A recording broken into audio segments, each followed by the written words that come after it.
또영주TV의 또영주입니다. 저는 정말 한국이 홈에서 팔레스타인을 상대로 무승부를 거둘 거라고 상상조차 못했습니다. 이 경기는 반드시 승리를 거뒀어야 되는 경기고 승리할 거라고 생각했습니다. 왜냐고요? 한국과 팔레스타인의 전력을 한번 비교해보세요. 그리고 홈 경기였습니다. 선수들의 능력을 비교해보세요. 이 경기는 당연히 잡았어야 됩니다. 하물며 홍명보 감독 지금 벼랑 끝에 있어요. 뭔가 명분을 만들기 위해서라도 홍명보 감독은 승리를 거뒀어야 됩니다. 그런데 뭘 했나요? 저는 보는 내내 크리스만 감독 시절과 지금의 모습이 별 차이가 없구나. 아니 오히려 크리스만 감독 시절이 더 나은 거 아니야? 그때 무전술, 지금 전술 있나요? 지금도 저는 무전술 같아요. 선수들만 위치 잡아놓고 자 해봐 이런 느낌이거든요.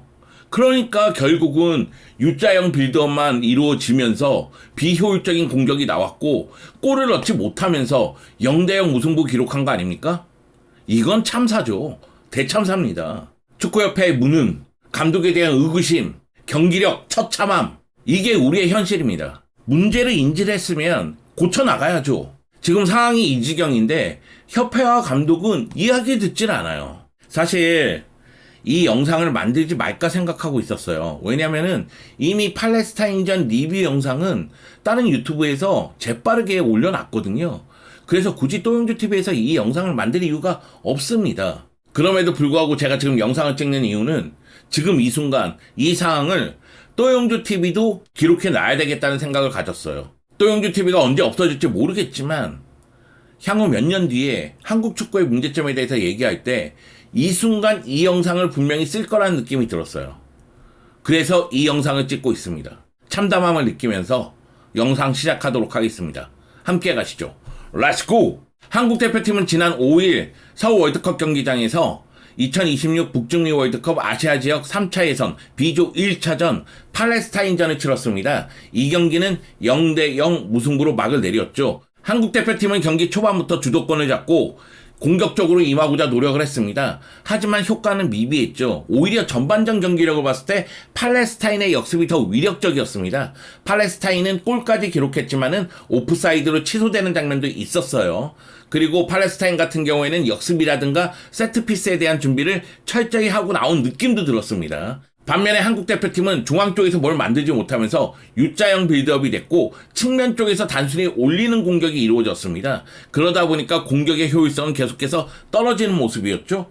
여기에 팔레스타인이 사사이 바탕으로 해서 두 줄 수비를 상당히 단단하게 갖고 나왔기 때문에 한국은 공격을 제대로 못했어요. 그러다 보니까 전반전은 졸전을 거듭했고 결국 전반전이 0대0으로 마감하게 되는 거죠. 그리고 나서 홍명보 감독은 최전방에 주민규를 빼고 오세훈을 투입합니다.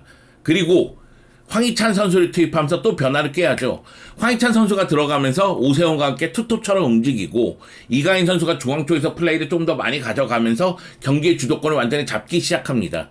하지만 확실한 득점 기회를 만드는 장면은 부족했죠. 물론 손흥민 선수가 골대를 맞추는 슈팅이 있긴 있었지만 그렇다 할지라도 확실하게 팔레스타인을 제압했다는 느낌은 들지 않았습니다. 결국 이동경까지 투입하면서 4-1-3-2 형태로 공격을 전개하는 모습까지 나왔지만 골을 넣지는 못했어요. 이 경기는 이렇게 0대0으로 마감이 됐습니다. 점유율에서 75대25, 한때는 85%까지 올라갔어요. 그 정도로 경기를 주도했습니다. 그럼에도 상대 박스 근처에서의 점유율이 높은 게 아니라 미드필드 라인에서의 점유율이 높으면서 U자형 빌드업을 계속했다는 얘기죠. 그리고 모험적이고 창의적인 패스보다는 안정적으로 경기를 이끌려고 백패스나 횡패스가 많았다는 얘기입니다. 그러면서 높은 점유율에도 효과를 보는 장면이 좀 미비했고요. 슈팅을 16개 하고 요 슈팅을 5개를 하긴 했는데 상대 골키퍼의 활약이 너무나 좋았습니다. 그러다 보니까 골을 넣는 데는 실패를 하고 말았죠. 이 경기는 홍명보 감독이 2014 브라질 월드컵 이후 약 10년 2개월 만에 대표팀 감독으로 치르는 복귀전이었습니다. 하지만 복귀전이 0대0으로 마무리가 됐고요. 한국은 팔레스타인과 첫 A매치를 치렀는데 결국 팔레스타인이 좋아할 만한 결과로 막을 내렸습니다. 경기 내용을 봤을 때 할 얘기는 없어요. 이 경기는 할 얘기가 없다는 게 문제예요. 물론 뭐 변형 3백, 나볼피아나 이런 이야기 할 수 있습니다. 그게 중요한가요? 그건 그냥 1차 빌드업의 형태예요. 형태를 어떤 식으로 가져가면서 빌드업을 전개하느냐의 문제거든요. 그래서 이 경기에서도 변형 3백의 모습도 어느 정도 있었고 정우영이 내려와서 나볼피아나의 모습도 있었습니다만 결국은 그건 형태에 불과해요. 정우영 선수가 김영건과 김민재 사이로 내려와서 1차 빌드업에 관여를 할 때 얼마나 정확하게 연결할 수 있느냐, 얼마나 효율적으로 공격을 전개할 수 있느냐, 얼마나 빠르게 공격 전개를 할 수 있느냐, 이런 부분이 중요하거든요. 사실 팔레스타인이 4-4의 형태, 특히 최전방에 있는 투톱의 압박이 매우 좋았습니다. 그렇기 때문에 김영건, 정우영, 김민재가 볼을 잡았을 때 앞으로 효과적으로 전개시키기가 쉽지 않았어요. 그러다 보니 볼이 측면으로 가게 되는 거죠. 그럼 측면에서 공격을 전개하다가 측면 쪽에서 빠르게 반대편으로 방향 전환이 돼야 되는데 이 방향 전환도 되지 않습니다. 그렇기 때문에 볼이 전방으로 가거나 반대편으로 가는 게 아니라 다시 내려옵니다. 그리고 나서 볼이 반대편으로 간 다음에 다시 올라가요. 이게 반복되는 거예요. 그러다가 답답하면 크로스가 이루어집니다. 근데 크로스에 의한 공격은 상대가 어느 정도 파악을 하고 있고 예측하고 있죠. 그래서 전반전 주민규가 고립되는 모습이 있었고 후반전 오세훈이 효과적으로 움직이긴 했지만 골을 넣지는 못했습니다. 그래요. 손흥민과 이강인을 비롯해서 유럽에서 온 선수들의 컨디션이 좋아 보이지도 않았어요. 그러니까 손흥민 선수는 특히 좀 몸이 무거워 보이기도 했거든요. 근데 이강인 선수 같은 경우에는 시간이 흐를수록 제 실력을 발휘했고 이 경기에서 확실히 두각을 나타내더라고요.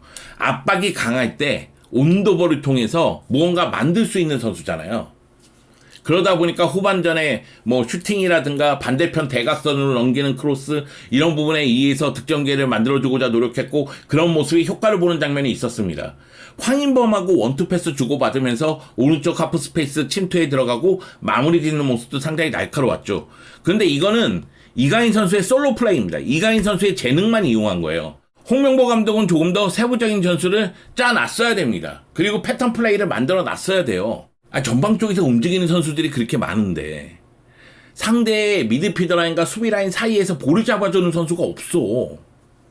중앙으로 볼이 안 가요. 자, 묶여있기 때문에 그 위치에서 볼을 잡을 수가 없다? 그러면 선수들이 볼이 없을 때 움직임을 통해서 수비 라인을 끌고 내려오면서 공간을 만들어줬어야죠. 저는 솔직히 이 경기 뭐 전체적으로 좀 실망스럽긴 했지만은 일단 중앙 쪽에서 이재성과 정우영이 조금 더 효과적인 패스를 보여줬어야 된다는 생각이 들고요.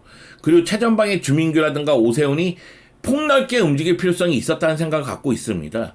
여기에 뭐 서령우, 황문기, 그리고 이명재, 황재원 이런 측면 수비수들이 공격 가담했을 때 조금 더 정확한 크로스를 올렸으면 어땠을까 하는 생각을 갖고 있는데 이런 것들은 중요치가 않아요. 가장 중요한 건 홍명보 감독이 이 경기에 어떤 컨셉을 갖고 나왔느냐? 컨셉이 없다. 어떤 전술을 갖고 나왔느냐? 전술이 없다. 그냥 선수들 배치해놓고 선수들이 알아서 해주기를 원한 거 아니냐? 이게 축구야? 이게 축구야 진짜? 이건 크리스만 감독 시절하고 똑같잖아. 무전술이 최고의 전술인가? 언제부터 이게 한국 축구의 전통이 됐지? 답답합니다. 답답해요. 자, 경기 후 홍명보 감독 인터뷰를 좀 보겠습니다. 홍명보 감독, 이기지 못해 죄송하게 생각한다.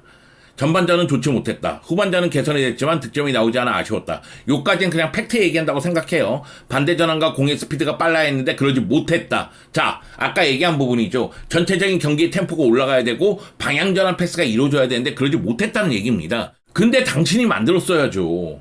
감독이 할 일이 그런 일입니다. 유로파 선수들은 체력적으로 어려운 부분이 있었다. 그래도 선수들은 끝까지 최선을 다했다. 팬들의 마음을 이해하고 있다. 감당하고 견뎌나가야 할 것이라고 생각한다. 왜냐하면 홍명보 감독이 화면에 비춰질 때마다 야유가 나왔었거든요.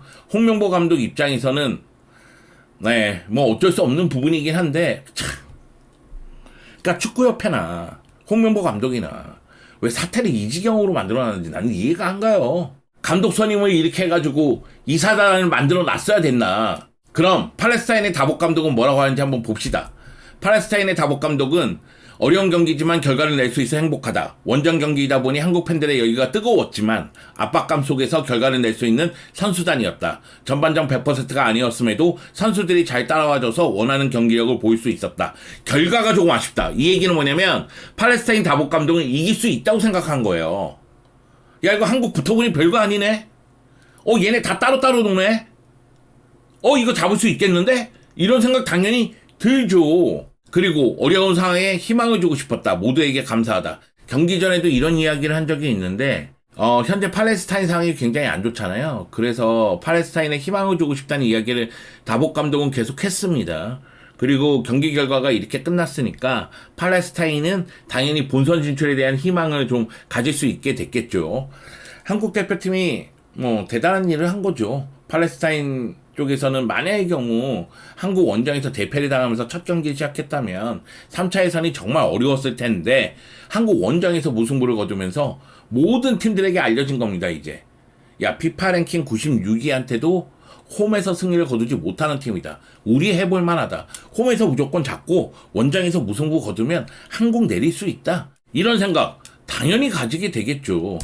자, 이 경기에서 그럼에도 불구하고 이강인은 빛났습니다. 이강인 선수가 동료하고 연계 플레이라든가 패턴 플레이보다는 스스로 힘으로 무언가 만들고자 노력하는 모습이 눈에 들어왔어요. 이 경기에서 슈팅 5개, 유효 슈팅 3개를 했고 결정적인 기회를 놓치긴 했어도 키패스를 5회나 했습니다. 특히 대각선을 넘기는 크로스를 통해서 오세훈 선수가 헤더를 하게끔 만들면서 골과 유사한 장면을 계속해서 연출해냈죠. 이강인 선수의 능력은 확실히 눈에 띄더라고요. 그만큼 좁은 공간에서 무언가 만들 수 있는 능력이 있다는 게 눈에 띄었습니다. 그리고 손흥민 선수도 전체적인 컨디션은 안 좋아 보이긴 했는데 정말 열심히 뛰더라고요.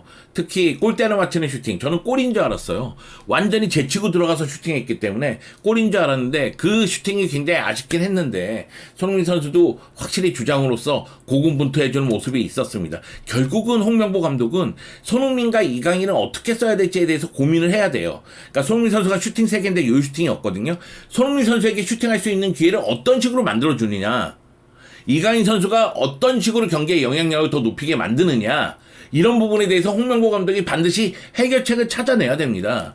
그래야지만 한국 대표팀의 공격력이 힘을 발휘할 수가 있어요. 반면에 저는 주민규도 그렇고 오세훈도 그렇고 좀 아쉬움이 있었어요. 물론 주민규보다는 오세훈이 경기에 미치는 영향력도 훨씬 높았고 헤더도 더욱더 위력적이었습니다. 그렇긴 한데 홍명보 감독은 원톱 활용에 대해서도 생각을 해야 돼요. 원톱이 위치만 지키고 있고 헤더만 하는 게 아닙니다.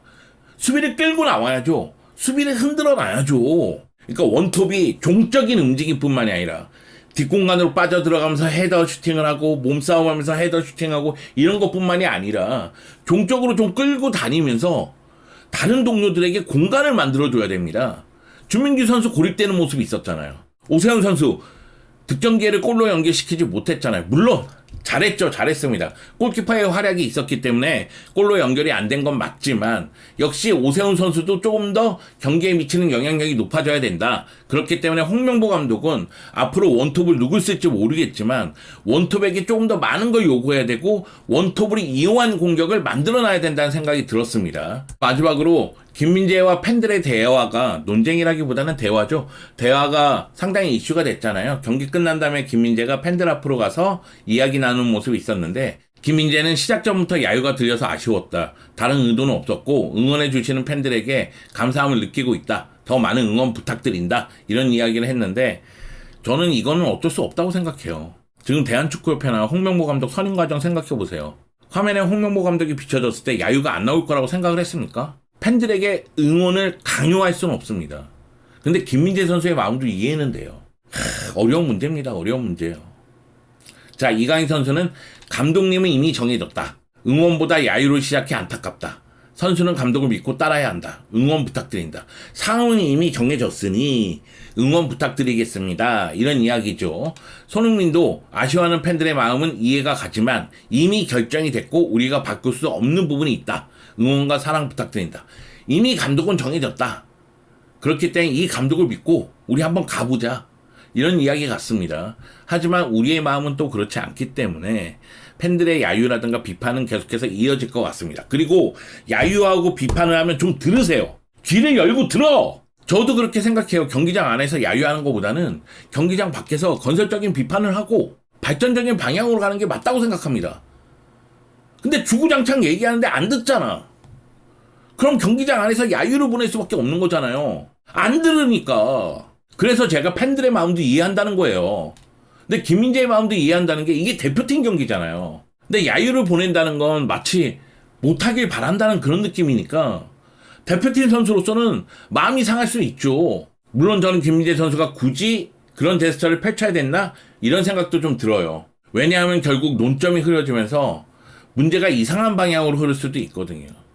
여하튼 일어날 수 있는 일이다. 저는 이렇게 이야기하고 싶습니다. 그리고 너무 크게 생각할 필요도 없다. 김민재 선수도 인터뷰를 통해서 그렇게 큰 문제는 아니라고 이야기를 했으니까요. 너무 일을 크게 만들 필요는 없는 것 같습니다.